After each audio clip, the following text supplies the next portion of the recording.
pindi mume na mke wanapokuwa ni wenye kukosana, wakawa ni wenye kuteta, mpaka ikabidi watu waingilie kati yao, wakaja watu upande wa mume, wakaja watu upande wa mke.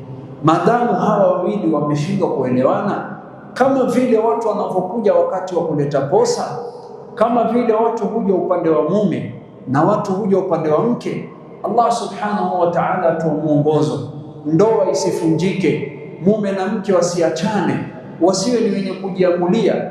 Madamu wameshindwa kuelewana wakataka kuachana, basi wasiwe ni wenye kufanya hivyo. Upande wa mume watokezee watu na upande wa mke watokezee watu, na watakuwa ni wenye kupata mwelekeo uliokuwa sawa, lakini kwa sharti. Allah asema fab'athu hakaman min ahlihi wa hakaman min ahliha, watumilize watu kutoka familia mke, watumilize watu kutoka familia mume.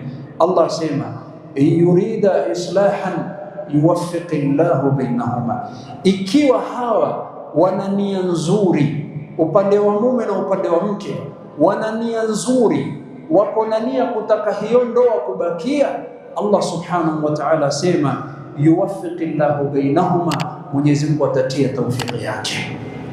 Ndipo ulama wakasema kwa mtu yeyote ambaye anayetamani tawfiki ya Allah impate, afanye uamuzi wa sawa, achukue hatua ya sawa katika maisha yake, basi jambo la kwanza nia yake iwe nzuri, kama alivyosema Mwenyezi Mungu yurida islaha, kama kweli hawa wataka kutengeneza mambo, basi yuwaffiqillahu bainahuma, Mwenyezi Mungu atatia tawfiki baina hawa wawili.